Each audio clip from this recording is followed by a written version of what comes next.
काल सुनावलेली आहे आणि जिल्हा बँक घोटाळा प्रकरण मी रात्री ती बातमी बघितली. आता त्याच्याबद्दलचे मला बारकाईनं कुठली माहिती नाही. शेवटी न्यायव्यवस्था त्यांचं काम करते. ज्यांच्यावर आरोप असतात तो आरोप चुकीचा आहे हे सिद्ध करण्याच्या करता चांगले वकील देतात आणि आपली भूमिका मांडतात. आता त्याच्यामध्ये शिक्षा झालेली मी पण टी व्हीच्या वेगवेगळ्या चॅनलला बघितलेलं आहे. आता त्या संदर्भात पुढं ते काय करणार आहे मला त्याच्याबद्दलचं काही माहिती नाही. आपण अमित शहाची भेट घेण्यासाठी जाणार होतो परंतु अमित शहाचा निरोप आला की तिथं अधिवेशन चालू होतं.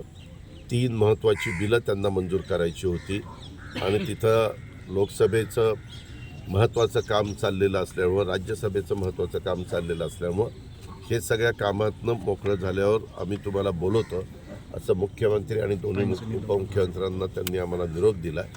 आम्ही आज जरी मी पुण्यामध्ये दुपारपर्यंत असलो, दुपारनं मी जाणार आहे. उद्या मी बारामतीत आहे दिवसभर, परवा मी दिवसभर पुन्हा पुण्यामध्ये आणि 26पासून पुन्हा तिकडे आहे. ह्या 2-3 दिवसात जर बोलवलं तर आम्ही आमचे ठरलेले कार्यक्रम कॅन्सल करून जाऊ. लोकशाही मराठी ऐका, पहा, जागरूक रहा.